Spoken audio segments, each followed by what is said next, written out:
नमस्कार। योग परिचय के द्वितीय अभ्यास सत्र में आप सबका हार्दिक स्वागत है।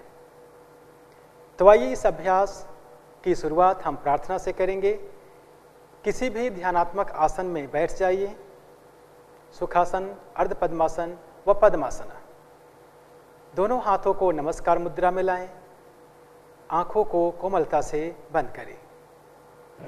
एक बार लंबा गहरा ओम का उच्चारण, तत्पश्चात प्रार्थना।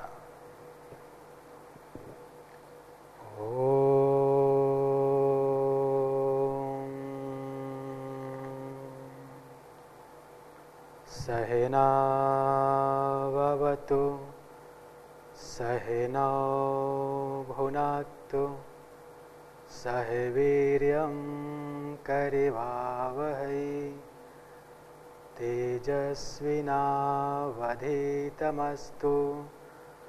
मा विद्विषावहै।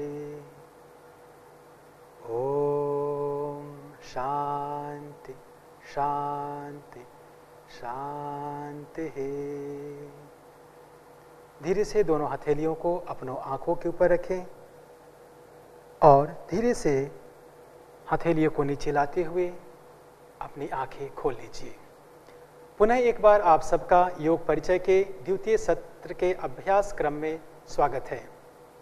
आज की अभ्यास में हम पूर्व किए गए क्रियाओं व आसनों का पुनः अभ्यास करेंगे, परंतु साथ ही हम कुछ नए आसनों का आज इस द्वितीय सत्र में अभ्यास करेंगे, जिसमें वृक्षासन, विश्राम आसन, दंडासन और वज्रासन। तो आइए सबसे पहले हम चालन क्रिया की शुरुआत करते हैं। इसके लिए अब आप अपने स्थान पर खड़े हो जाइए।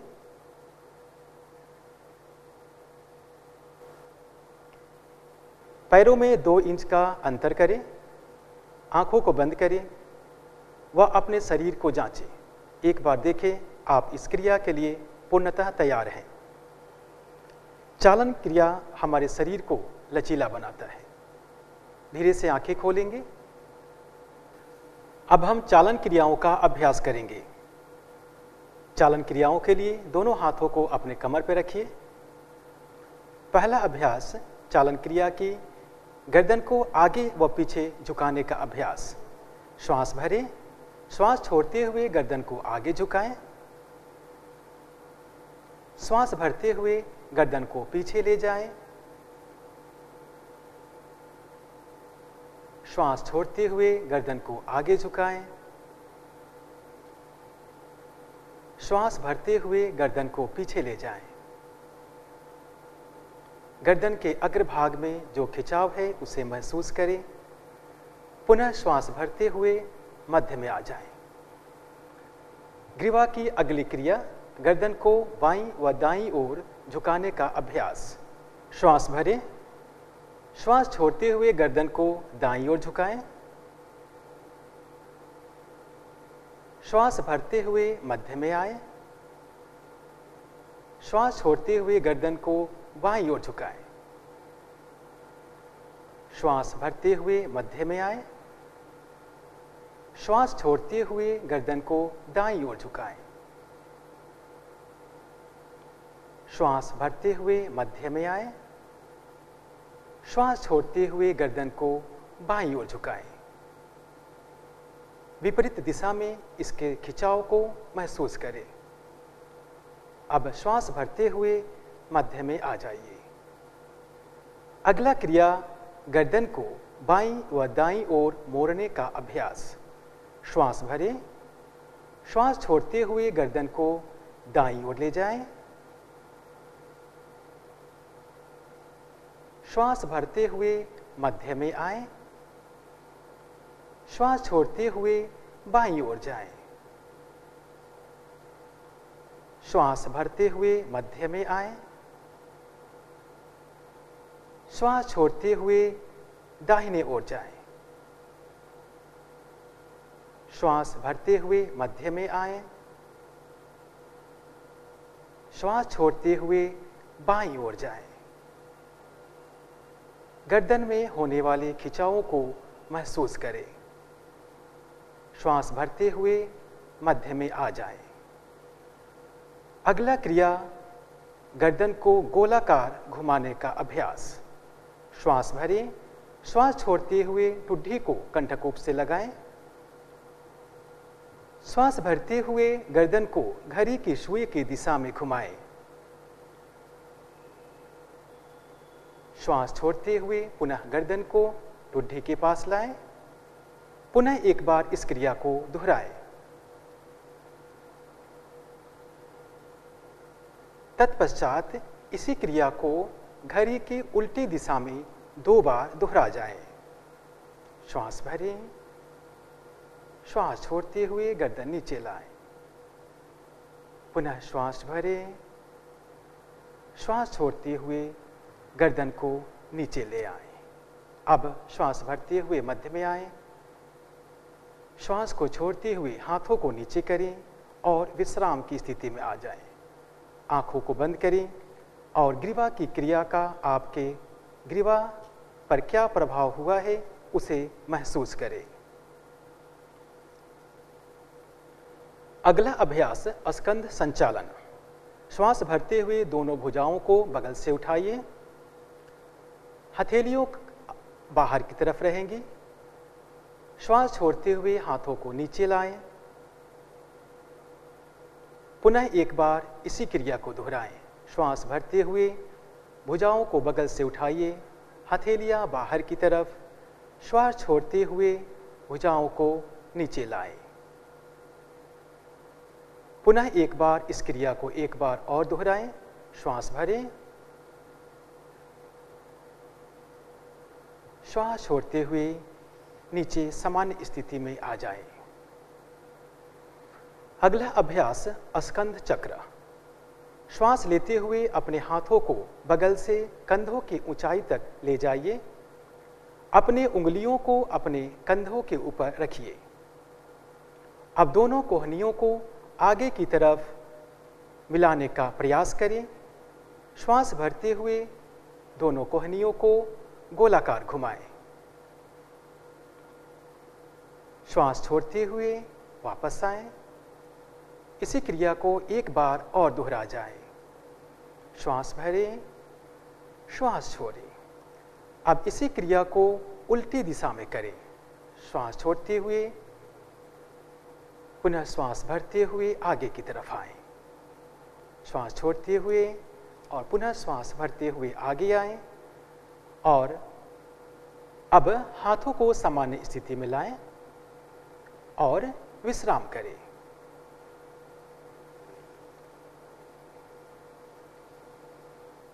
अगला अभ्यास, कटी चालन क्रिया। इसके लिए आप पैरों में 2 से 3 फुट का अंतर करें। दोनों हाथों को सामने की तरफ लाएं। श्वास भरते हुए हाथों को ऊपर उठाएं। श्वास छोड़ते हुए पीछे की तरफ झुकें।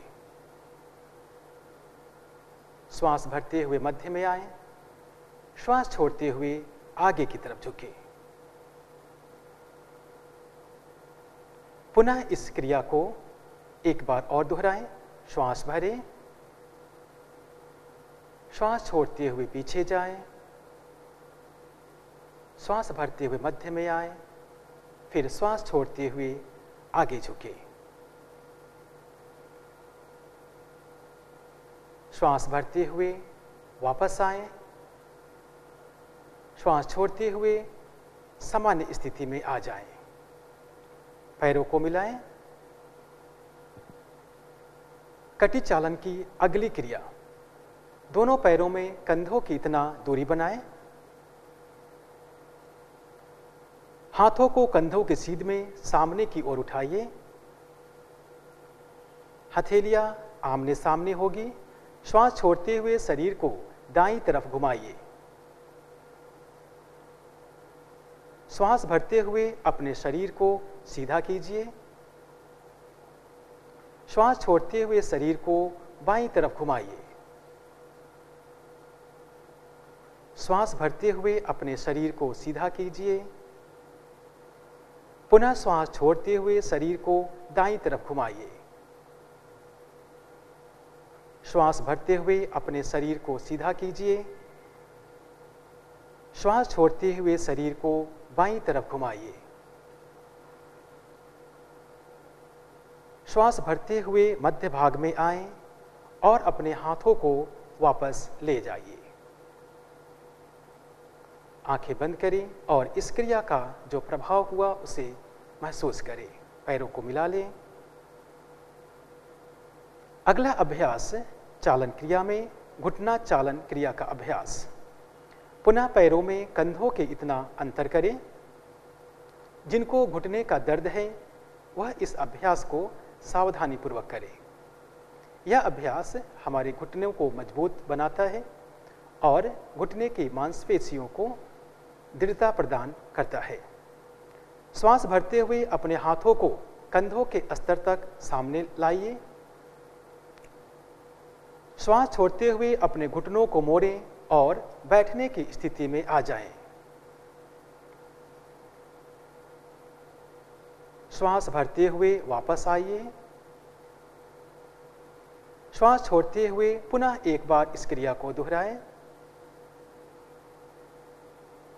श्वास भरते हुए पहले जैसी स्थिति में आ जाएं। श्वास छोड़ते हुए हाथों को नीचे लाएं और विश्राम करें। चालन क्रियाओं के बाद अब हम योगासनों का अभ्यास करेंगे। योगासन की श्रेणी में सबसे पहला अभ्यास ताड़ आसन। जिनको घुटने में दर्द हो कृपया कर एड़ी को ऊपर ना उठाएं। ताड़ आसन के अभ्यास के लिए दाईं तरफ घूम जाएं। पैरों के बीच 2 इंच का अंतर बनाएं। श्वास भरते हुए हाथों को सामने से कंधों के स्तर तक लाएं। श्वास छोड़ते हुए दोनों हाथ की उंगलियों को आपस में फंसाते हुए हथेलियों को उल्टा कर दीजिए। श्वास भरते हुए हाथों को ऊपर ले जाइए। शरीर एक सीध में है, इसका अवलोकन करें, इसे जांचें। पैर से लेकर आपकी उंगली तक, हथेली तक पूरा शरीर एक सीध में होना चाहिए। अब श्वास भरते हुए हाथों को ऊपर ले गए। एड़ियों को उठाते हुए पंजों पर संतुलन बनाइए। सामान्य श्वास प्रश्वास यहां रखेंगे। ताड़ासन यह हमारे शरीर में संतुलन को स्थापित करने में सहायक है। एड़ियों को वापस लाइए। श्वास छोड़ते हुए हाथों को सामान्य स्थिति में ले आइए और विश्राम करें। अगला अभ्यास वृक्षासन। पुनः एक बार बाईं तरफ घूमें।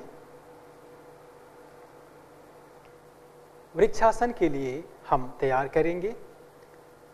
वृक्षासन, इस आसन का आकार वृक्ष के समान होता है, इसलिए इस आसन को वृक्षासन कहा गया है। यह आसन संतुलिनीकरण आसन के एक प्रमुख आसन माना गया है। अर्थात यह आसन हमारे शरीर व मन को संतुलन स्थापित करता है। वृक्षासन के लिए सबसे पहले हम सरल वृक्षासन का अभ्यास करेंगे। अर्थात जो व्यक्ति पूर्ण वृक्षासन का अभ्यास नहीं कर सकते उनके लिए सरल वृक्षासन है। श्वास छोड़ते हुए अपने दाहिने पैर को अपने टखने या घुटने के पास लाएं। दोनों हाथों को सामने की तरफ नमस्कार मुद्रा में रखें। सामान्य श्वास प्रश्वास के साथ सामने एक जगह पर अपने ध्यान को केंद्रित करें। यह सरल वृक्षासन है। यदि आप इसमें संतुलित स्थापित कर पा रहे हैं तो आप अपने हाथों को नमस्कार मुद्रा में शरीर से ऊपर की तरफ भी ले जा सकते हैं।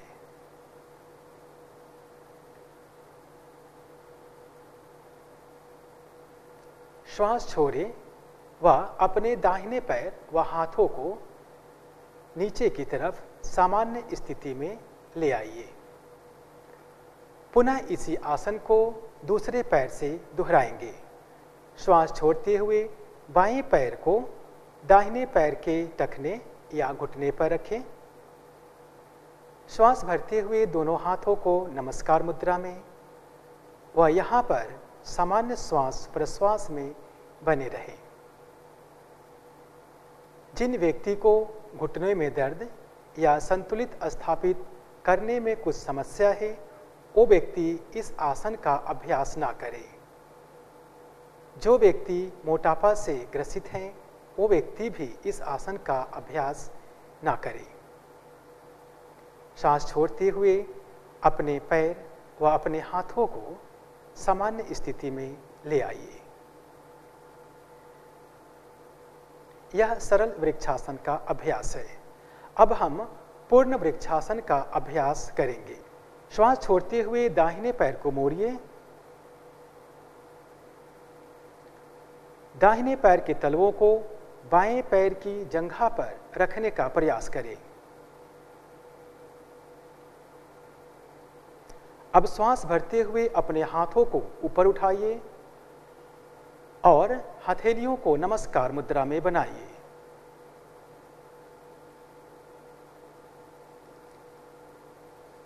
श्वास छोड़ते हुए हाथों और पैरों को नीचे ले आइए।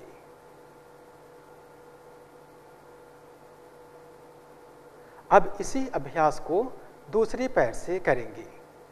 अब बाएं पैर को मोड़ते हुए दाहिने पैर की जंघा पर रखिए। श्वास भरते हुए अपने हाथों को ऊपर उठाइए और दोनों हथेलियों को नमस्कार मुद्रा में मिलाइए। कुछ देर सामान्य श्वास प्रश्वास में इस स्थिति में बने रहिए। यह आसन तंत्रिका मांसपेशियों में तालमेल करने में सहायक है।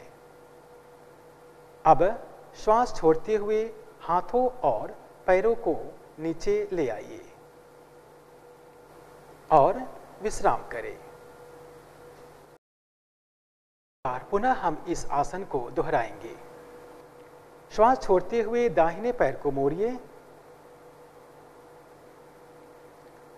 दाहिने पैर के तलवों को बाएं पैर की जंघा पर रखने का प्रयास करें। अब श्वास भरते हुए अपने हाथों को ऊपर उठाइए और हथेलियों को नमस्कार मुद्रा में बनाइए।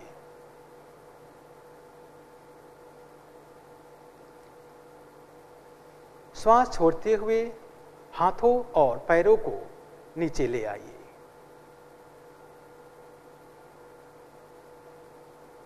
अब इसी अभ्यास को दूसरे पैर से करेंगे। अब बाएं पैर को मोड़ते हुए दाहिने पैर की जंघा पर रखिए। श्वास भरते हुए अपने हाथों को ऊपर उठाइए और दोनों हथेलियों को नमस्कार मुद्रा में मिलाइए।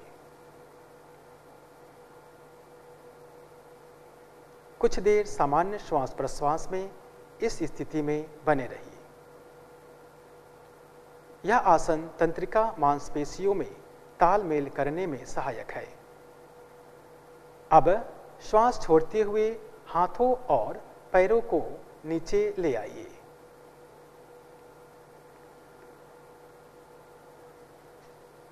और विश्राम करें।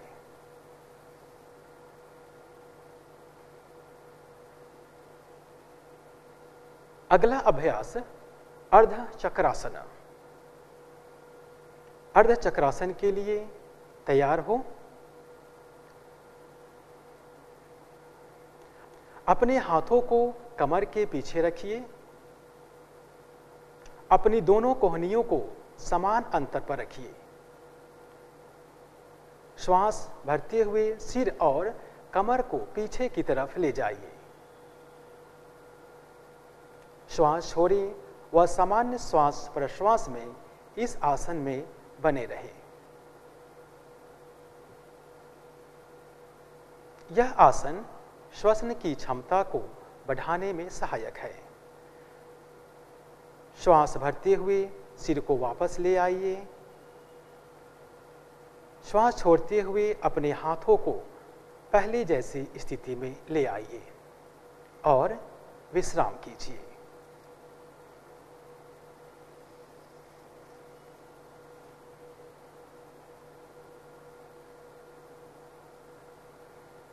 अगला अभ्यास पाद हस्तासन। जो आज हमारा मुख्य बिंदु है पाद हस्तासन का, उस आसन का अब हम अभ्यास करेंगे।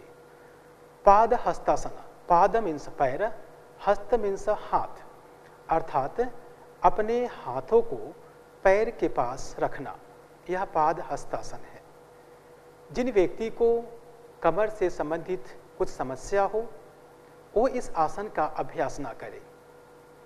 जिन व्यक्ति को किसी प्रकार की सर्जरी हुई है वो इस आसन का अभ्यास ना करे।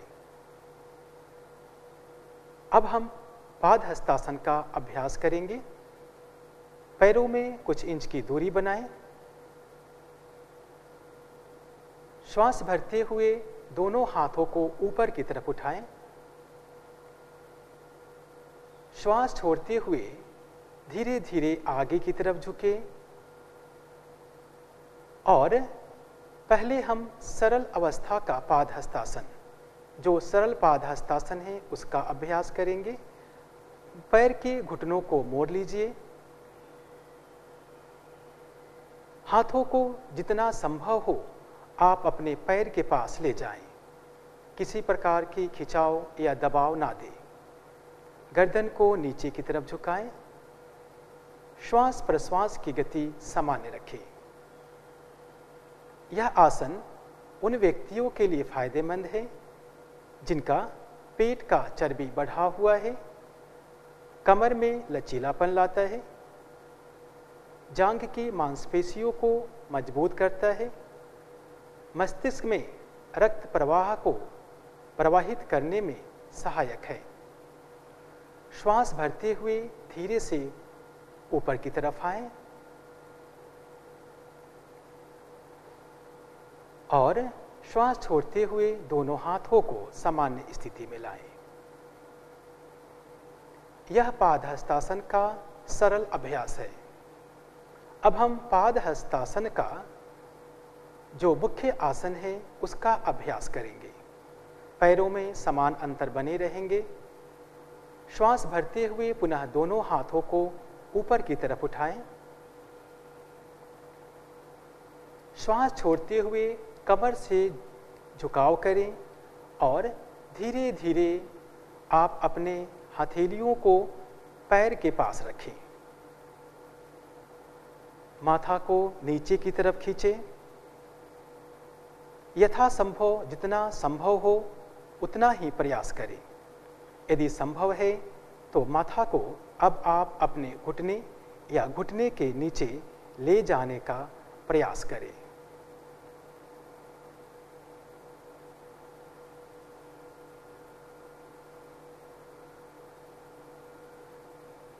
श्वास भरते हुए वापस आएंगे। दोनों हाथों को ऊपर की तरफ खिंचाव दें। धीरे धीरे श्वास भरते हुए आए, श्वास छोड़ते हुए सामान्य स्थिति में आ जाइए और आंखों को बंद करें और विश्राम करें। इस आसन का आपके कमर, आपके मस्तिष्क, आपके उदर पर क्या प्रभाव हुआ, आपके वक्षस्थल पर क्या प्रभाव हुआ, उसे आप महसूस करें। अब हम बैठकर किए जाने वाले आसनों का अभ्यास करेंगे। अपने स्थान पर बैठ जाइए। पहला आसन विश्राम आसन। पैरों को सामने की तरफ करें। पैरों में कुछ इंच का अंतर करें और दोनों हथेलियों को अपने कमर के पीछे रखिए। सांस भरते हुए गर्दन पीछे की तरफ, सांस छोड़ते हुए सामान्य स्थिति में बने रहें। यह विश्राम आसन है। बैठकर किए जाने वाले आसनों की श्रेणी में विश्राम करने के लिए, आराम करने के लिए यह आसन है। इससे हमारे शरीर व मन में आराम मिलता है। विश्राम आसन से सांस छोड़ते हुए गर्दन को सामने लाएं और दोनों पैरों को मिला लें। अगला अभ्यास दंडासन। दंडासन, इसकी आकृति दंडे के समान होती है, इसलिए आसन को दंडासन बोला गया है। इसमें पैर की तलवे से लेकर नितंब तक टखने पूरा खिंचाव होता है, कमर व गर्दन सीधी रखनी है। यह दंडासन की स्थिति है। दोनों हथेलियों को नितंब के अगल बगल में रखेंगे। दृष्टि सामने की तरफ, आंखों को बंद करेंगे। सामान्य श्वास प्रश्वास में इस आसन में बने रहेंगे। दंडासन, यह हमारे कमर दर्द,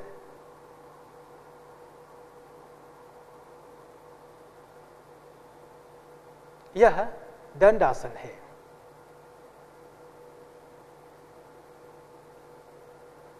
अगला अभ्यास हम वज्रासन करेंगे।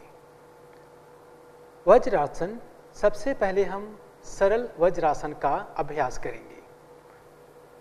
सरल वज्रासन के लिए आप अपने पैर के नीचे, टखने के नीचे आप कुशन या कंबल का प्रयोग कर सकते हैं। जिन व्यक्ति को घुटनों में दर्द हो या घुटने से संबंधित कुछ समस्या हो, वो इस आसन का अभ्यास ना करें। वज्रासन हमारे शरीर के पाचन तंत्र के लिए एक बहुत ही महत्वपूर्ण आसन है। अब आप कुशन का प्रयोग करें और दाहिने पैर को मोड़ते हुए पहले वज्रासन की स्थिति में आए। दाहिने पैर को मोड़ें, पुनः बाएं पैर को मोड़ें और अपने टखने को, पंजे को कुशन के ऊपर रखिए। दोनों हाथों को घुटने के ऊपर रखें। यह वज्रासन की सरल विधि है।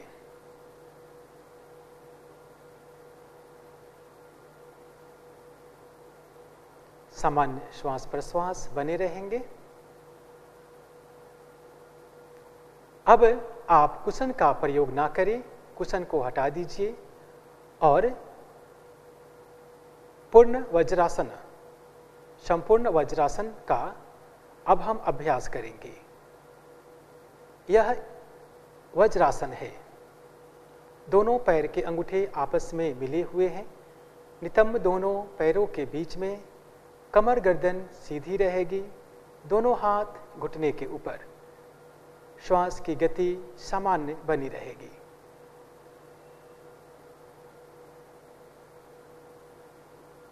यह आसन घुटनों और टखनों के लिए बहुत ही अच्छा आसन है, परंतु जिन व्यक्ति को घुटने का दर्द है वो इस आसन का अभ्यास ना करें।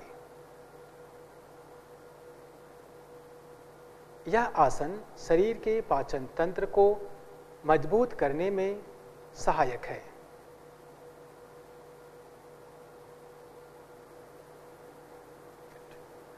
अब आप पेट के बल लेट जाइए।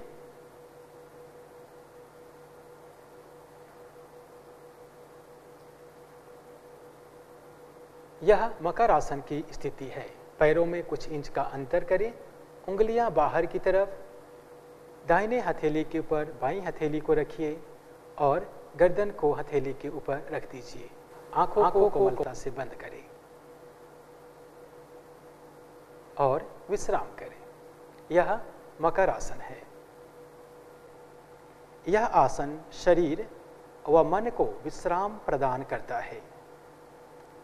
श्वास प्रश्वास सामान्य बनाए रखें।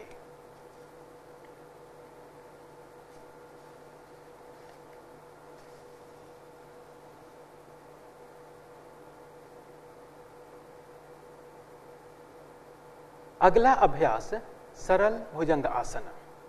दोनों पैरों को आपस में मिलाएं, गर्दन को सीधा करें और दोनों हाथों को सामने की तरफ खिंचाव दें। सांस भरें और सांस छोड़ते हुए दोनों हथेलियों को मोड़ते हुए हथेलियों को सिर के पास व केहूनी को वक्षस्थल के पास लाएं। ठुड्डी को जमीन से लगाएं। पैर आपस में मिले हुए हो, घुटने आपस में मिले हो।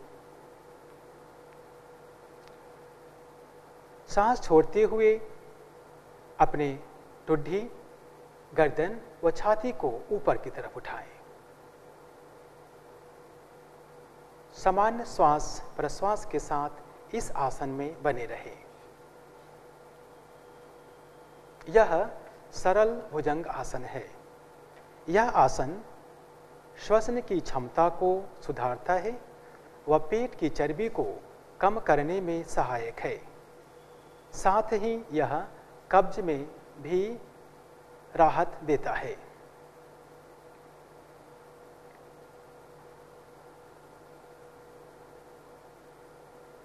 सांस छोड़ते हुए धीरे से वापस आएं और मकर आसन में लेट जाएं।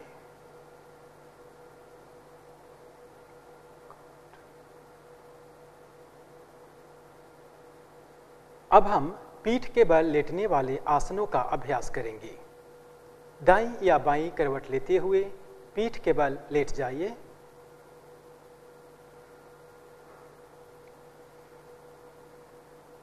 शरीर को सामान्य स्थिति में लाएं। पीठ के बल लेटने वाले आसनों के लिए स्वयं को तैयार करें। अगला अभ्यास पवन मुक्तासन। अपने पैरों को मिलाइए। श्वास भरते हुए दोनों पैरों को 90 डिग्री तक ऊपर उठाएं। श्वास छोड़ते हुए घुटनों को मोड़िए और अपने वक्षस्थल के पास लाइए। अब दोनों हाथ की उंगलियों को आपस में फंसाते हुए अपने टांगों को पकड़ लीजिए। श्वास छोड़ते हुए अपने सिर को ऊपर उठाइए और ठुड्डी या नासिका को घुटनों के बीच में लगाने का प्रयास करें। यह आसन पवन मुक्तासन है। यह आसन पाचन क्रिया को मजबूत करने में सहायक है। श्वास छोड़ते हुए सिर को नीचे लाएं। पैर को धीरे से जिस प्रकार आप गए उसी प्रकार से पैर को वापस लाइए और शवासन में विश्राम करिए।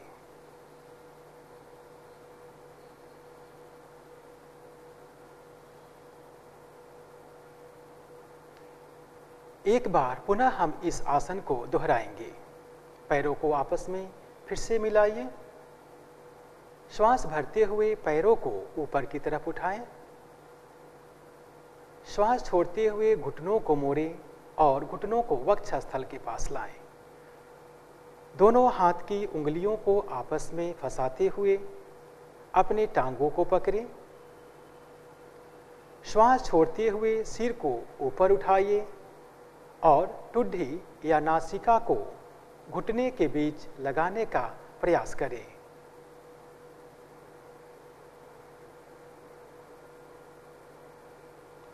श्वास छोड़ते हुए गर्दन व पैर को नीचे की तरफ लाएं।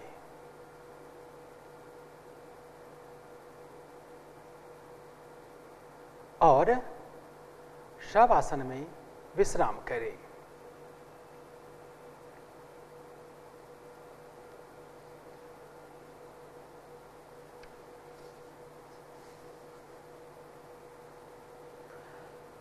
अगला अभ्यास हमारा शवासन है। शवासन यह एक बहुत ही महत्वपूर्ण आसन योग में माना गया है। पैरों और हाथों के बीच उचित दूरी बनाएं। हथेलियों को आसमान की तरफ रखें। आंखों को कोमलता से बंद करें। गहरा लंबा श्वास लीजिए और धीरे धीरे श्वास छोड़िए। अभी तक हमने जितने भी आसनों का अभ्यास किया या चालन क्रियाओं का अभ्यास किया, उन सबको शवासन में अनुभव करें। उन आसनों से, उन चालन क्रियाओं से आपके शरीर, आपके मन पर क्या प्रभाव हुआ, उसे इस आसन में अच्छी तरह से विश्राम दें। अपने शरीर को विश्राम दीजिए, गहरा लंबा श्वास लीजिए और धीरे धीरे श्वास छोड़िए। निरंतर इसी अभ्यास को करते जाएं।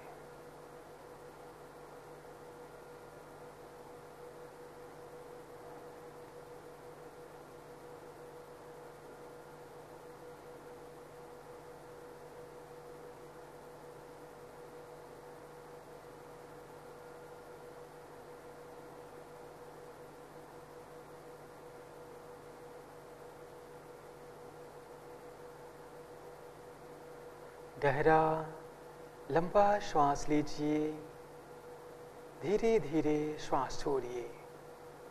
हर श्वास के साथ अनुभव करें, मैं जब भी श्वास ले रहा हूँ, ले रही हूँ, शरीर व मन में एक ऊर्जा का प्रवाह हो रहा है। जब भी श्वास को बाहर निकाल रही हूँ, मेरा शरीर, मेरा मन पहले से शिथिल हो रहा है।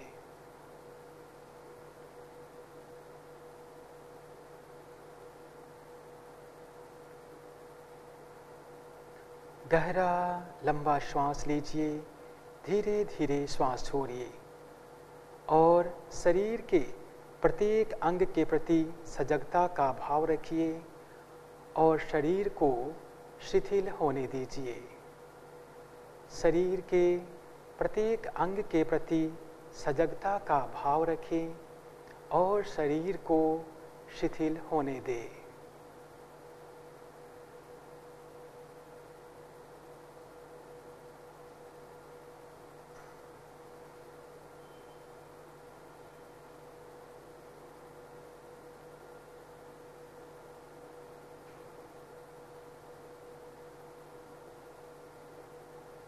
गहरा लंबा श्वास ले, धीरे धीरे श्वास छोड़े। शरीर के प्रत्येक अंग के प्रति सजगता बनाए रखें व शरीर को शिथिल होने दे। यह आसन चिंता व तनाव को दूर करने में सहायक है।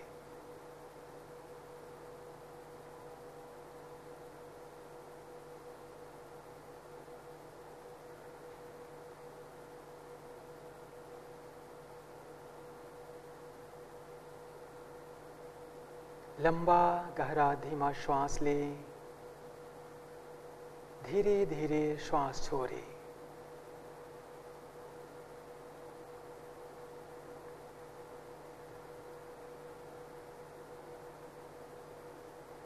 अब कुछ पल के लिए अपने ध्यान को श्वास की गति पर केंद्रित करें।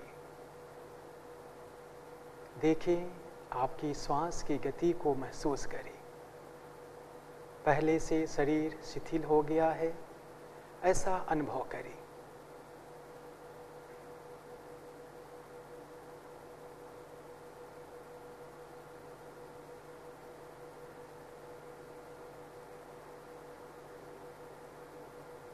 अब यहीं पर शवासन का समापन करेंगे। पैरों की उंगलियों और हाथों की उंगलियों में हलचल करें। बाईं या दाईं करवट लेते हुए उठ करके बैठ जाएं।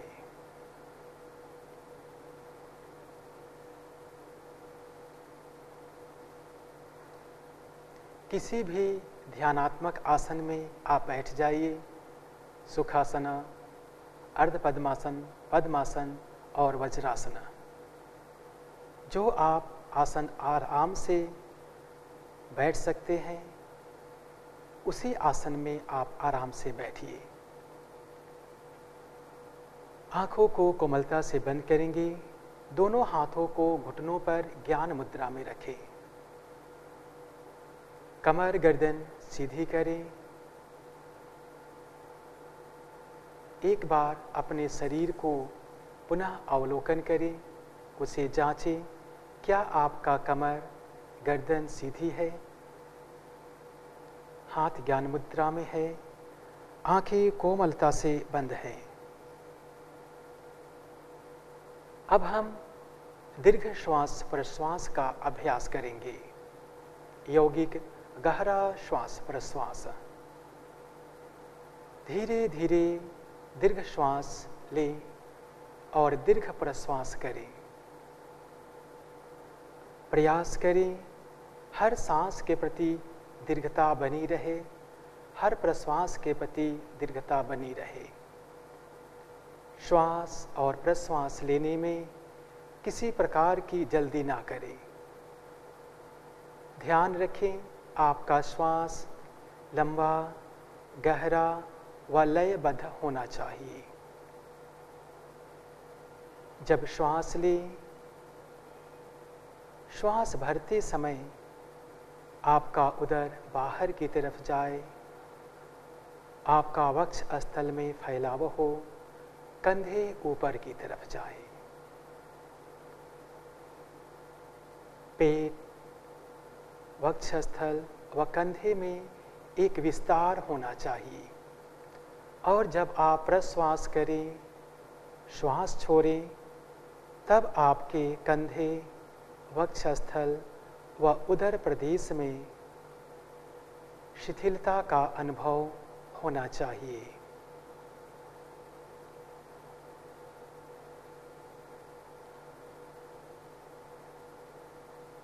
इसी गहरे श्वास प्रश्वास का अभ्यास करते जाएं।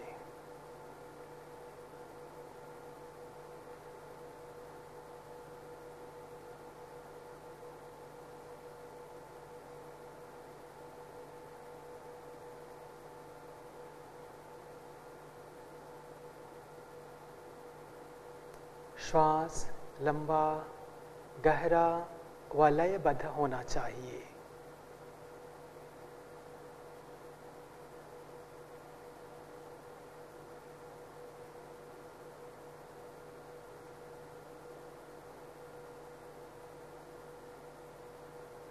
हर एक श्वास प्रश्वास में अपने मन को शिथिल, अपने शरीर को शिथिल होता हुआ महसूस करें।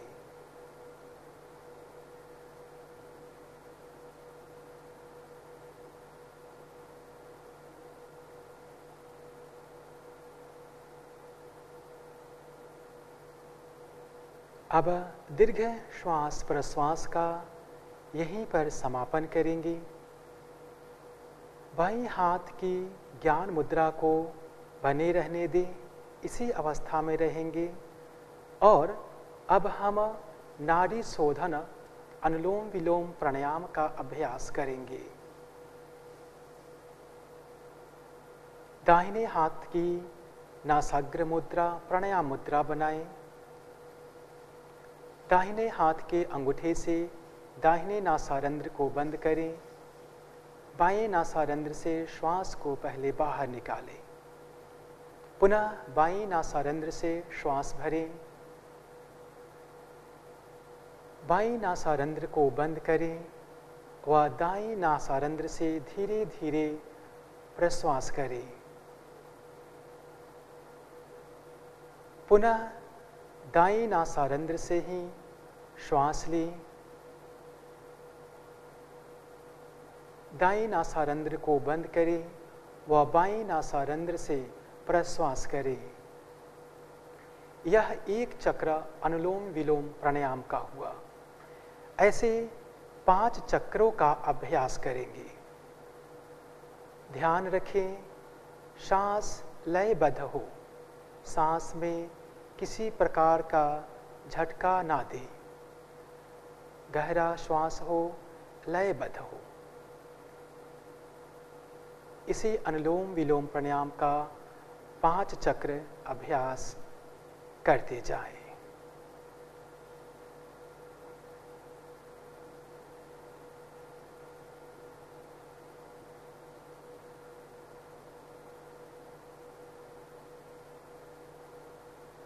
दाहिने नासारंध्र से सांस धीरे धीरे छोड़ते जाएं।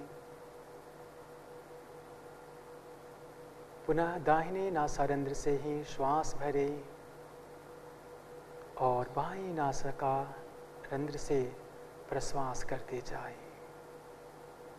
आप अपनी क्षमता के अनुसार श्वास व प्रश्वास की गति को कम या ज़्यादा कर सकते हैं।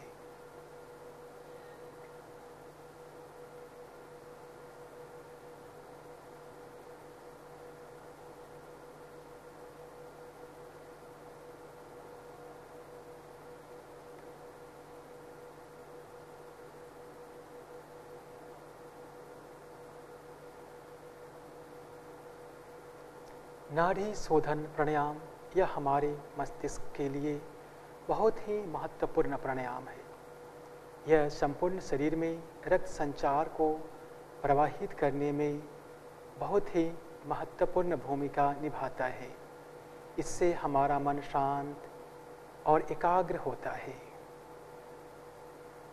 जब 5 चक्रों का अभ्यास पूर्ण हो जाए तो पुनः आप ज्ञान मुद्रा में वापस आ जाएंगे।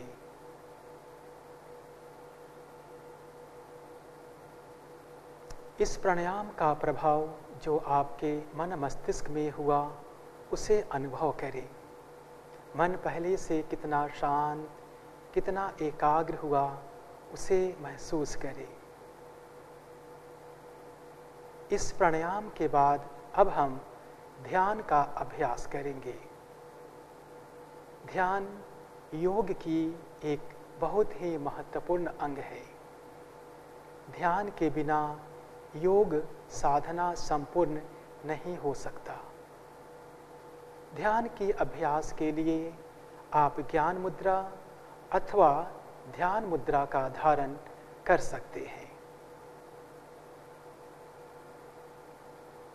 कमर गर्दन सीधी है, इस बात को पुनः एक बार जांच लें, क्योंकि ध्यान के अभ्यास के क्रम में आपको शरीर में किसी प्रकार की हलचल नहीं करना है।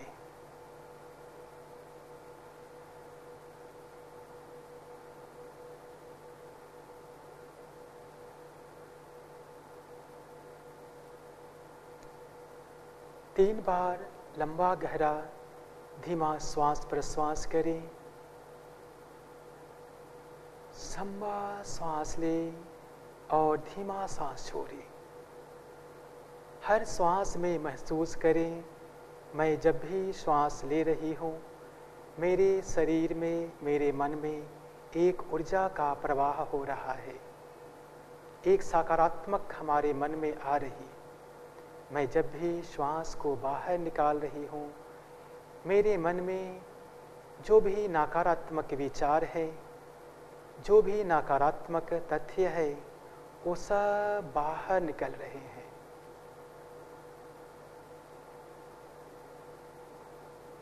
तीन बार श्वास प्रश्वास के बाद अब ध्यान को केंद्रित करें अपनी आज्ञा चक्र पर। दोनों भावों के बीच आप अपने ध्यान को केंद्रित करें। आंखें बंद करें और ध्यान में लीन हो जाएं। ध्यान में लीन हो जाएं। श्वास प्रश्वास की गति धीमी हो चुकी है। ऐसा लग रहा है कि श्वास प्रश्वास करने की आवश्यकता नहीं है।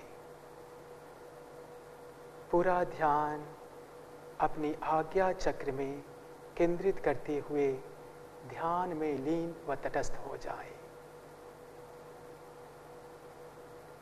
यदि संभव हो तो आप थोड़ा सा गर्दन को ऊपर की तरफ उठा सकती हैं, अथवा यदि आप इसी स्थिति में अच्छा महसूस कर रही हैं तो इसी स्थिति में ही ध्यान का अभ्यास करें।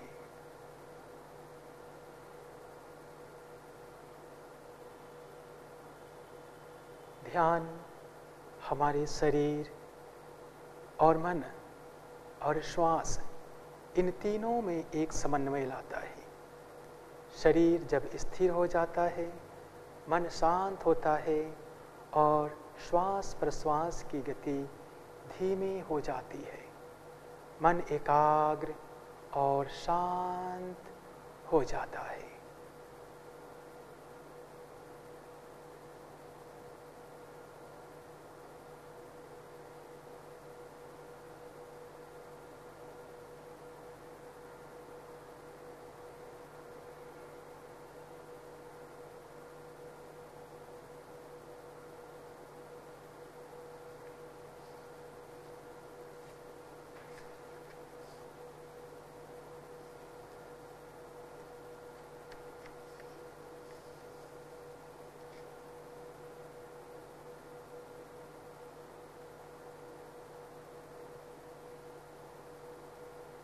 ध्यान के क्रम में मन में अनेक प्रकार के विचार हो सकते हैं, आ सकते हैं। प्रयास करें उन विचारों से निर्विचार हो जाए। ध्यान योग का सबसे जरूरी अंग है। यह मन को शांत रखता है और आत्म अनुभूति की ओर ले जाता है।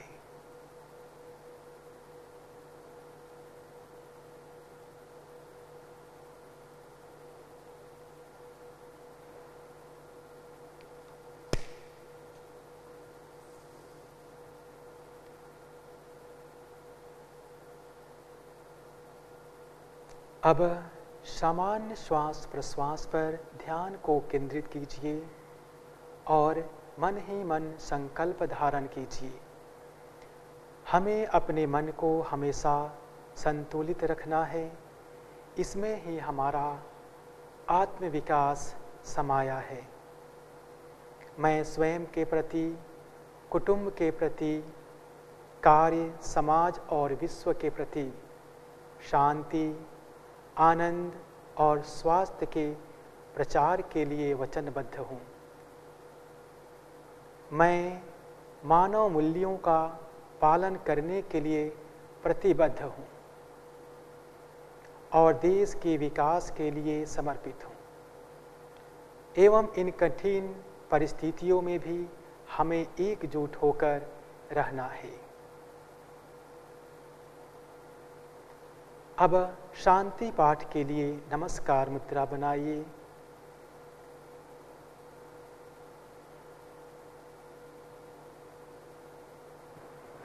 आंखें बंद रहेंगी। लंबा गहरा धीमा श्वास ले। एक ओम उच्चारण के साथ शांति पाठ।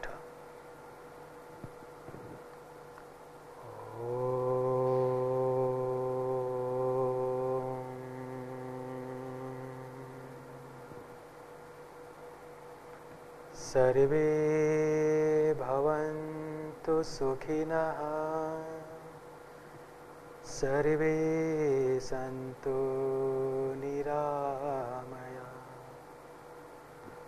सर्वे भद्राणि पश्यन्तु, मा कश्चित् दुःखभाग् भवेत्, मा कश्चित् दुःखभाग् भवेत्।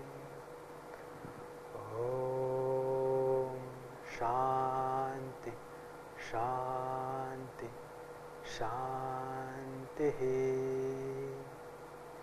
धीरे से अपने हथेलियों को आंखों के ऊपर रखें।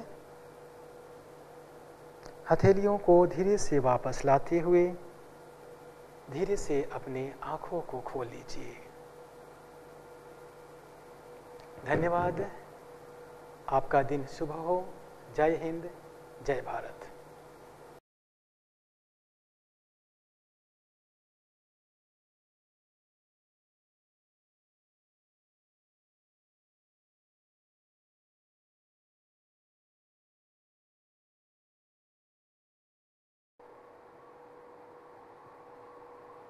नमस्कार। योग परिचय के द्वितीय दिवस के व्याख्यान सत्र में आप सबका हार्दिक स्वागत है। पहले सत्र में आपने योग परिचय को विस्तार पूर्वक जाना है। आज का हमारा विषय है यौगिक सूक्ष्म व्यायाम का एक परिचय और उसके योग साधना में क्या महत्व है। तो आइए व्याख्यान को शुरू करने से पहले हम प्रार्थना करेंगे। दोनों हाथ नमस्कार मुद्रा में।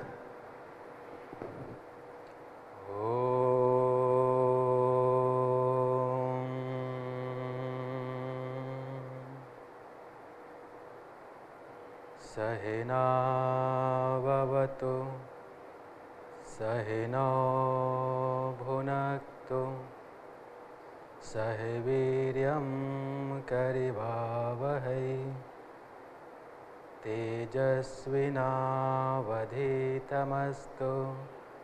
मा विद्विषावहै। ओम शांति शांति शांति है। धन्यवाद। पुनः एक बार आप सब लोगों का स्वागत है। जैसा कि हम सब जानते हैं कि योग का विकास क्यों हुआ और आज का जो हमारा विषय है यौगिक सूक्ष्म व्यायाम की आखिर आवश्यकता क्यों पड़ी। हम सब इस बात से भली भांति अवगत हैं कि योग आज के जीवन में एक बहुत ही महत्वपूर्ण अंग सामान्य जन के लिए है।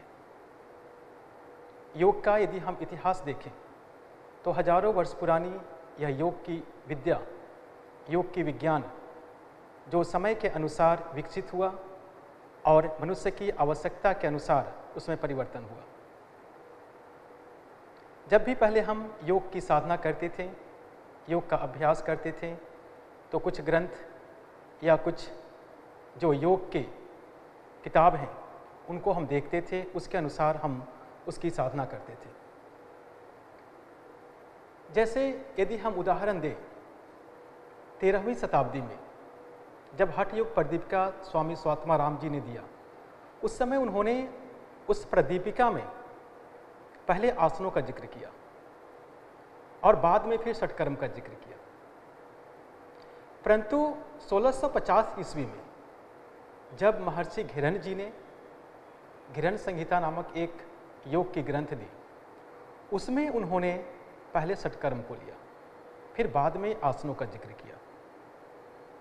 ऐसा इसलिए मैं मान रहा हूं कि जिस समय स्वात्माराम जी ने हठ योग प्रदीपिका की रचना की थी, उस समय शायद षटकर्म की आवश्यकता नहीं होगी सामान्य जनमानस को, परंतु बाद के कुछ वर्षों में आवश्यकता पड़ी और फिर उसके अनुसार स्वामी घिरन जी ने पहले षटकर्म की आवश्यकता को निर्धारित किया।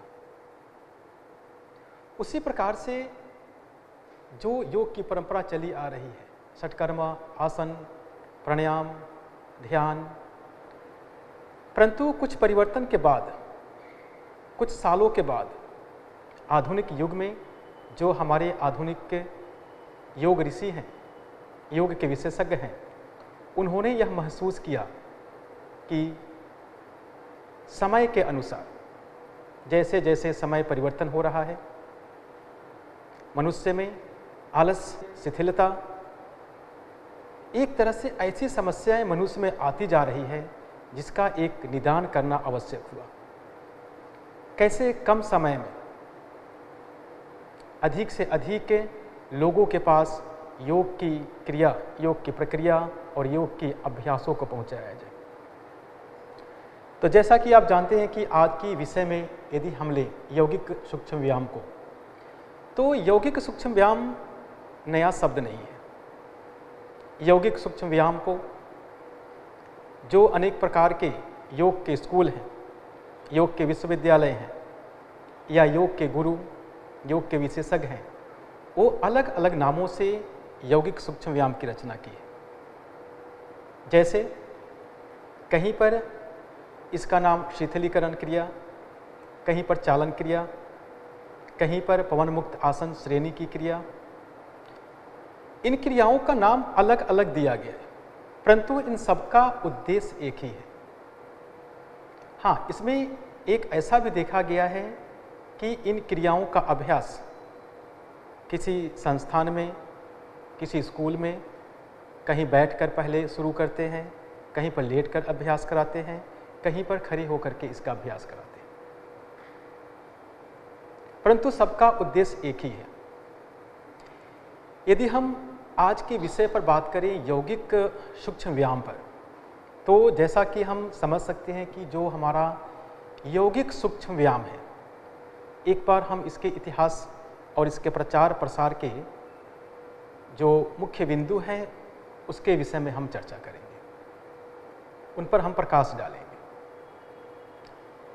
यौगिक सूक्ष्म व्यायाम की रचना महर्षि कार्तिकेय जी, उन्होंने जनमानस की आवश्यकता के अनुसार यौगिक सूक्ष्म व्यायाम की रचना की। आधुनिक युग के महान योगी हैं महर्षि कार्तिकेय जी। तत्पश्चात उन्होंने काफ़ी वर्षों तक हिंदुस्तान के हर शहर, हर गांव, हर कस्बा, हर क्षेत्र में इसका प्रचार प्रसार किया, निरंतर इसका प्रचार प्रसार किया।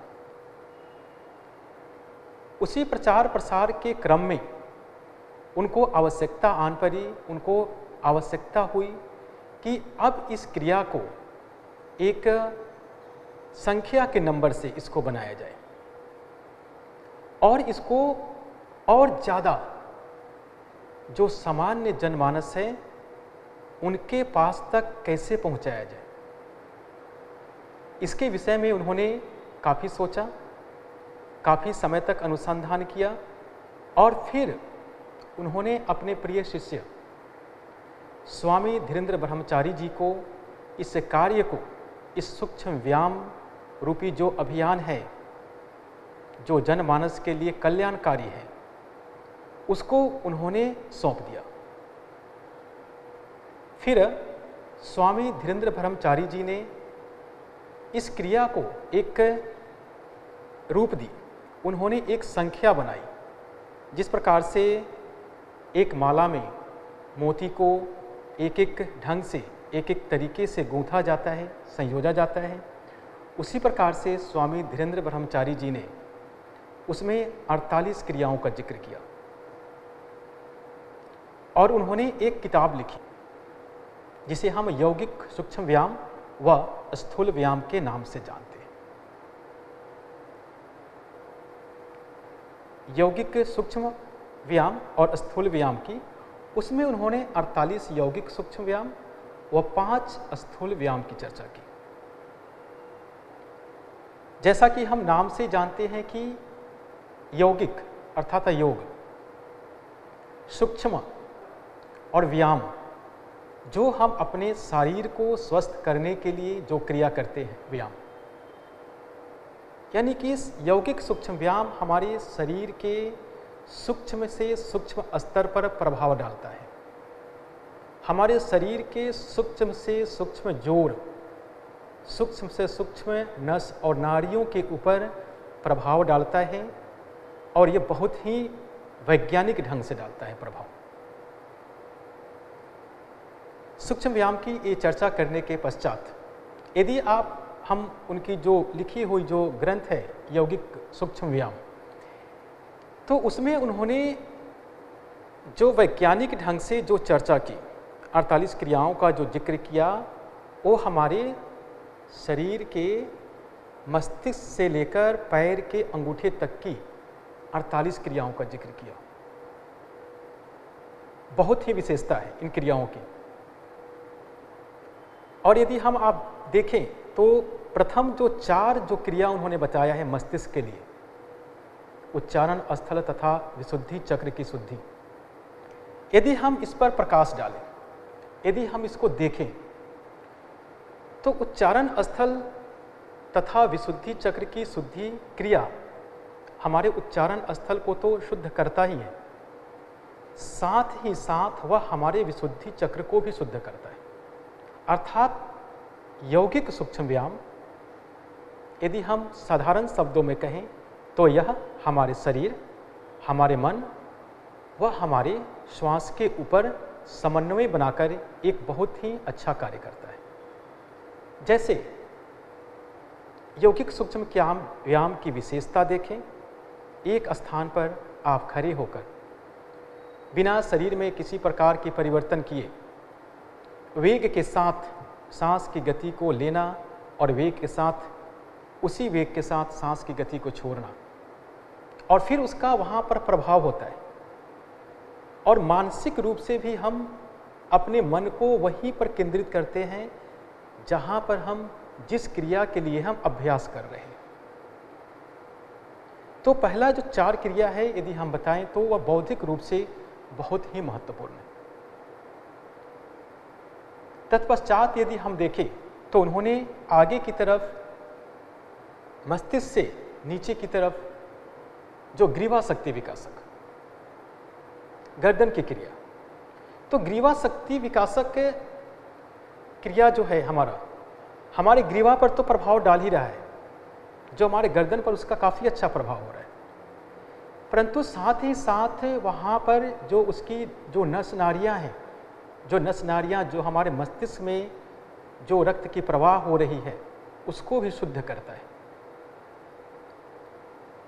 यदि हम चिकित्सीय रूप से देखें तो ग्रीवा शक्ति विकासक क्रिया जिनको गर्दन से संबंधित कोई समस्या है उनके लिए बहुत ही फायदेमंद होता है। साथ ही साथ गर्दन को स्वस्थ रखने के लिए भी बहुत ही महत्वपूर्ण है। एक हमने उदाहरण दिया है। दूसरी तरफ यदि हम देखें तो पूरे ग्रंथ को यदि हम पढ़ें, यदि पूरे ग्रंथ को हम देखें यौगिक सूक्ष्म व्यायाम को, तो उसमें एक बहुत ही महत्वपूर्ण शब्द का प्रयोग किया गया है, अर्थात कि उसमें सभी क्रियाओं के पहले शक्ति और विकासक क्रिया का नाम जोड़ा गया है। शक्ति और विकासक शब्द का प्रयोग किया गया है। आमतौर पर जब हम योग का अभ्यास करते हैं या कुछ भी हम व्यायाम का अभ्यास करते हैं तो सिर्फ हम उस आसनों का या सिर्फ हम उस व्यायाम का नाम लेते हैं, परंतु यौगिक सूक्ष्म व्यायाम की क्रिया में शक्ति और विकासक शब्द लगाना एक बहुत ही महत्वपूर्ण बिंदु है। अर्थात यदि हम उस क्रिया को कर रहे हैं, शरीर के जिस अंग के लिए हम क्रिया को कर रहे हैं, उस क्रिया का वहाँ पर शक्ति होगा, उस क्रिया का वहाँ पर विकास होगा, और जब हमारा शरीर में किसी अंग पर, किसी क्रिया पर शक्ति और विकास होगा तो स्वाभाविक है कि हम अपने स्वास्थ्य को अच्छी तरह से हम प्रभावित कर सकते हैं और स्वस्थ रह सकते हैं। जिस प्रकार से 48 क्रियाओं का जिक्र किया गया है, इसमें कुछ ऐसी क्रियाएं हैं जिसमें शरीर के किसी एक अंग का 10 क्रियाओं के नाम से बताया गया है। 10 क्रियाएं बताई गई है उस अंग की। जैसे उदर शक्ति विकासक, इसमें 10 क्रियाएं। अब उदर तो हमारा एक ही है, परंतु उसको परिवर्तन करके किस प्रकार से परिवर्तन करना है, सांस की गति को कितना तेज लेना है, किस प्रकार सांस की गति को धीमा करना है, किस प्रकार से सांस लेते समय पेट को बाहर की तरफ ले जाना है, किस प्रकार से सांस छोड़ते समय पेट को संकुचन करना है, किस प्रकार से सांस वेग के साथ लेकर अपने उदर को बाहर निकालना है और उसी वेग के साथ फिर पेट को अंदर लेना है। उदर शक्ति विकासक। तो यदि हम उदर शक्ति विकासक का उदाहरण दें तो यह क्रिया शारीरिक रूप से हमारी जो उदर संबंधित जो समस्याएं हैं, जैसी बढ़ी पेट की चर्बी, उसको तो कम करता ही है। साथ ही साथ हमारे उदर के अंदर पेट में जितने भी सिस्टम हैं, जितने भी ऑर्गन्स हैं, उन सबके ऊपर बहुत ही अच्छा प्रभाव होता है। और इसी को यदि हम आध्यात्मिक रूप से भी देखें तो जो हमारा मणिपुर चक्र है, मणिपुर चक्र के ऊपर भी इसका काफ़ी अच्छा प्रभाव, अर्थात उसको शुद्ध करने की एक पहले की प्रक्रिया है। यौगिक सूक्ष्म व्यायाम में एक और बात देखी गई है। उन्होंने 2 चक्र को शुद्ध करने की बातें बताई है। पहला है मूलाधार चक्र की शुद्धि और दूसरा है उपस्थ तथा स्वाधिष्ठान चक्र की शुद्धि। अर्थात उन्होंने इस बात को बताया है कि हम यौगिक सूक्ष्म व्यायाम के माध्यम से भी अपने चक्र को शुद्ध कर सकते हैं, उसमें शुद्धि ला सकते हैं। मूलाधार चक्र की शुद्धि और उपस्थ तथा स्वाधिष्ठान चक्र की शुद्धि। तत्पश्चात यदि हम और कुछ बात करें यौगिक सूक्ष्म व्यायाम की, तो जिस प्रकार से एक साधारण सा मैं उदाहरण दे रहा हूं, जैसे कि एक सूक्ष्म व्यायाम है केहुनी शक्ति विकासक। कोहनी शक्ति विकासक में हम अपने शारीरिक रूप से तो कोहनी के ऊपर हम फोर्स कर रहे हैं, उसके ऊपर दबाव दे रहे हैं, तो परंतु दबाव देते समय जो हम सांस एक वेग के साथ श्वास ले रहे हैं, वेग के साथ हम प्रश्वास भी कर रहे हैं, तो उस समय वह हमारा जो क्रिया हो रहा है हमारे प्राणिक स्तर पर भी हमारे प्राण को भी एक्टिव कर रहा है, शारीरिक स्तर पर हमारे कोहनी को भी वहाँ पर एक्टिव कर रहा है, और मानसिक रूप से हमें वहीं पर केंद्रित करना है, अपने मन को वहीं पर केंद्रित करना है, शरीर के उसी अंग पर केंद्रित करना है जिस अंग के लिए हम अभ्यास कर रहे हैं। ग्रीवा शक्ति विकासक, कोहिनी शक्ति विकासक, यदि हम कटी शक्ति विकासक, कटी शक्ति विकासक में 5 क्रियाओं का जिक्र किया है और बहुत ही वैज्ञानिक ढंग से उन्होंने पहली क्रिया किस प्रकार से करना है, पैर मिले हुए हैं, दूसरी क्रिया में पैर खुला हुआ है, हाथ को कमर पर रखा है, फिर तीसरी क्रिया में परिवर्तन, चौथी क्रिया में परिवर्तन और फिर 5वीं क्रिया में परिवर्तन। सबको वैज्ञानिक ढंग से करके सीक्वेंस एक संख्या के हिसाब से उन्होंने किया है कि पहले एक क्रिया करना है, तत्पश्चात दूसरा क्रिया में इस प्रकार से करना है, तीसरा और चौथा क्रिया या 5वीं क्रिया में इस प्रकार से उसका अभ्यास करना है। उसी प्रकार से जंघा शक्ति विकासक में 2 क्रियाओं का अभ्यास बताया उन्होंने, घुटने की चालन के लिए अभ्यास, पिंडलिन शक्ति विकासक। इस प्रकार से यदि हम देखें तो यौगिक सूक्ष्म व्यायाम हमारा पूरा शरीर के मस्तिष्क से लेकर टोस तक आ रहा है। तो एक हमने छोटा सा उदाहरण दे करके बताने का प्रयास किया। दूसरी, यदि हम यौगिक सूक्ष्म व्यायाम की यदि हम इसकी विशेषता देखें, जैसे आजकल हम देखते हैं कि सामान्य जन पूरे देश ही नहीं बल्कि पूरे विदेश में लोग योग को अपना रहे हैं। योग करने के लिए उनको हर एक स्थान का चुनाव करना है, परंतु यौगिक सूक्ष्म व्यायाम की एक विशेषता है कि आप यौगिक सूक्ष्म व्यायाम की कुछ अभ्यासों को आप कुर्सी पर बैठकर घर में कर सकते हैं, आप अपने दफ्तर में कर सकते हैं। दफ्तर में यदि आपके पास बिल्कुल समय नहीं है तो कम से कम 5 से 10 मिनट यदि आपने समय निकाला तो उस यौगिक सूक्ष्म व्यायाम की अभ्यास से आप लाभ ले सकते हैं। साथ ही यदि हम दूसरी विशेषता देखें इसकी, तो यौगिक सूक्ष्म व्यायाम बच्चे हो, बुजुर्ग हो, रोगी व्यक्ति हो या स्वस्थ व्यक्ति हो, वो सभी लोग इस क्रियाओं का अभ्यास करके इसका लाभ ले सकते हैं और लाभ लेते हैं। जैसे यदि कोई व्यक्ति की समस्या है, वह खड़ा नहीं हो पा रहा है, आसन पर स्टैंडिंग नहीं कर पा रहा है और उसको गर्दन की कुछ समस्या है, तो कुर्सी पर बैठकर ग्रीवा शक्ति विकासक की क्रिया, स्कंद शक्ति विकासक की क्रिया, मणिबंध शक्ति विकासक की क्रिया या ऐसे अनेक उन क्रियाओं को कर सकता है जो उनके लिए आवश्यक है। तो ये तो यौगिक सूक्ष्म व्यायाम की हमने चर्चा की। दूसरा, उस ग्रंथ में एक स्थूल व्यायाम की जो चर्चा की गई है, अर्थात स्थूल व्यायाम जो हमारे पूरे शरीर के ऊपर प्रभाव डालता है। स्थूल व्यायाम में 5 क्रियाओं का जिक्र किया गया है, परंतु उसमें जो एक क्रिया का मैं उदाहरण दे रहा हूँ, सर्वांग पुष्टि, जैसे कि नाम से ही व्यथित होता है। यदि हम किसी जन सामान्य को भी बोलें कि सर्वांग पुष्टि, तो वो समझेंगे कि हाँ, हमें संपूर्ण शरीर की पुष्टि करना है, संपूर्ण शरीर को स्वस्थ रखना है। सर्वांग पुष्टि की उन्होंने वहाँ पर जिक्र किया गया है। दूसरी अनेक भी क्रियाएं हैं, जैसे इंजन दौड़, हृदगति, उसमें बताया गया कि आप कम समय में किस प्रकार से आप अपने जो दौड़ने की प्रक्रिया है, बहुत सारे साधक हैं जो दौड़ना चाहते हैं, रनिंग करते हैं, वो कम समय में आप किस प्रकार से उस क्रिया का अभ्यास करके ज़्यादा से ज़्यादा फायदा ले सकते हैं। परंतु आज का जो हमारा विषय है यौगिक सूक्ष्म व्यायाम पे, तो पुनः हम एक बार फिर से उसी व्यायाम पर आते हैं।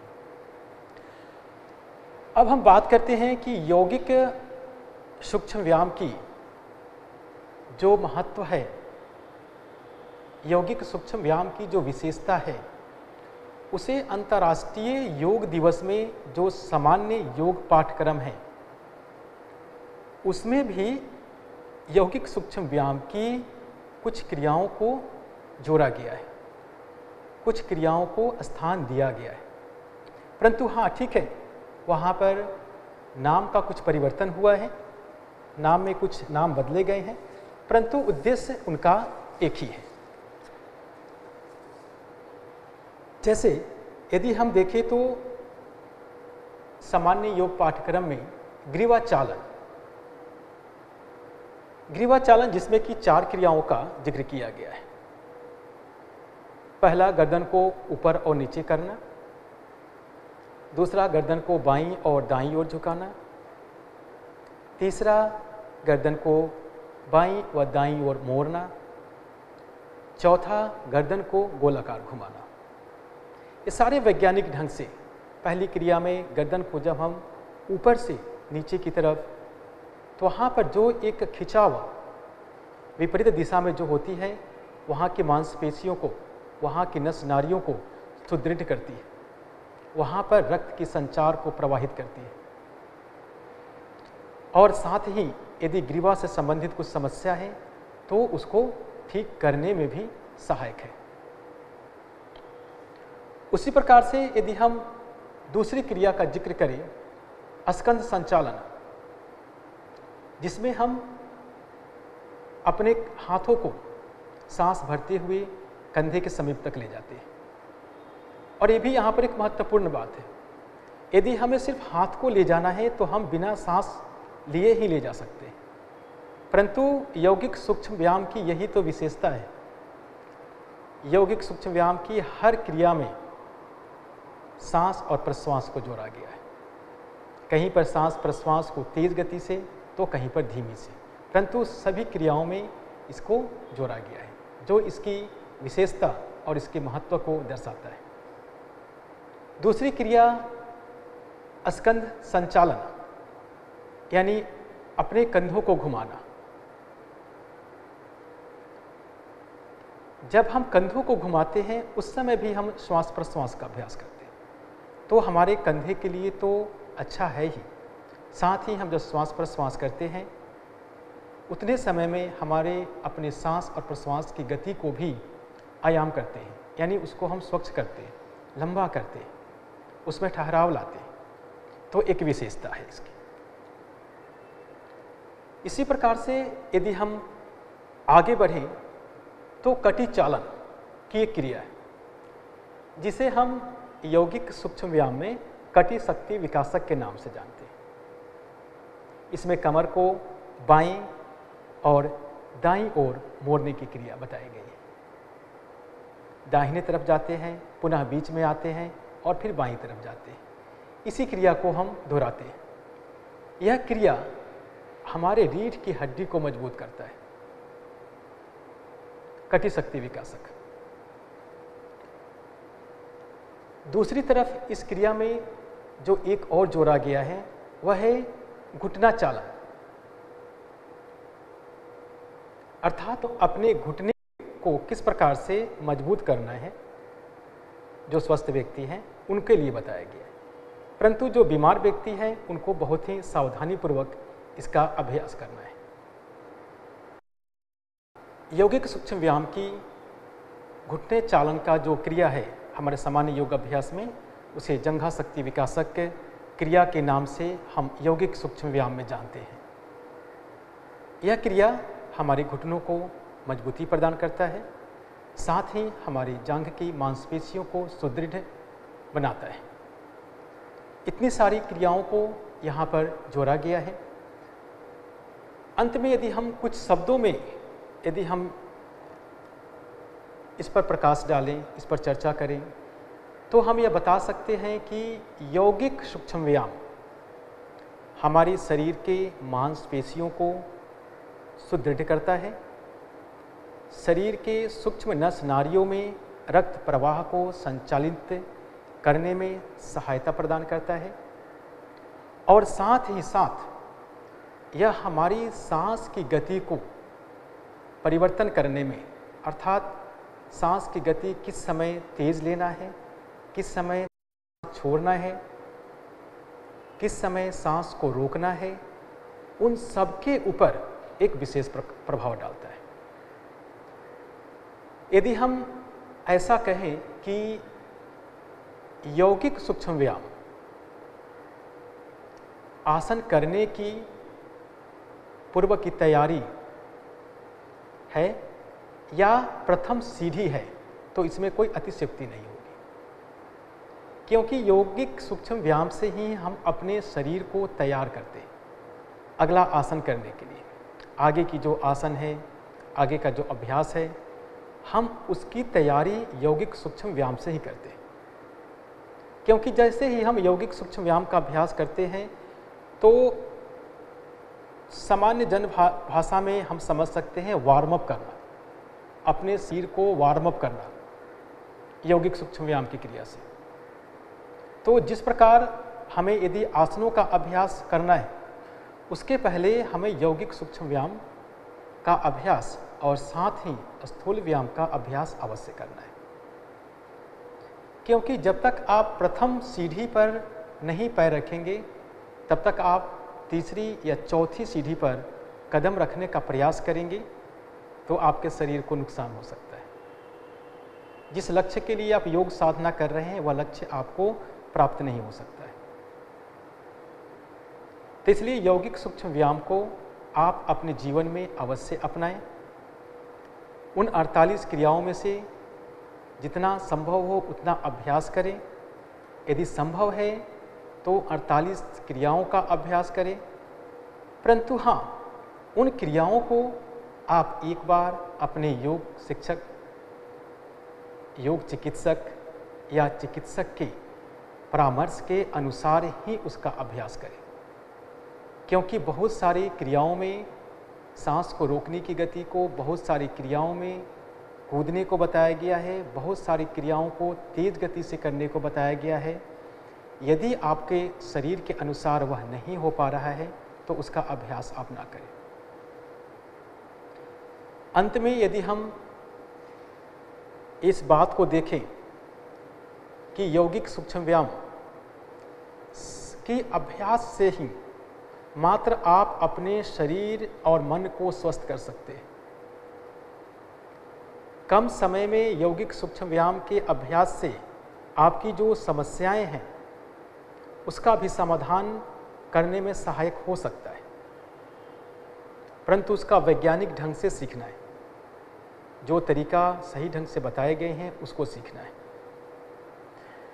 तो आज जो हमने यौगिक सूक्ष्म व्यायाम के विषय में जो व्याख्यान दिया आपको, यह व्याख्यान काफ़ी महत्वपूर्ण है और आप सभी लोग इस व्याख्यान को अवश्य सुने और इसका उपयोग करें।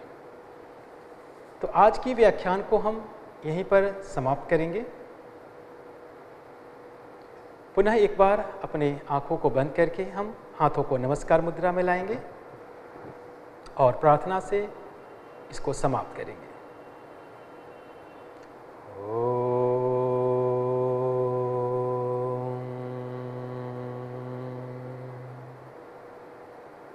सर्वे भवन्तु सुखिनः, सर्वे सन्तु निरामयः, सर्वे भद्राणि पश्यन्तु, मा कश्चित् दुःखभाग् भवेत्। ॐ शान्ति शान्ति शांति। धन्यवाद, नमस्कार, आपका दिन शुभ हो। जय हिंद, जय भारत।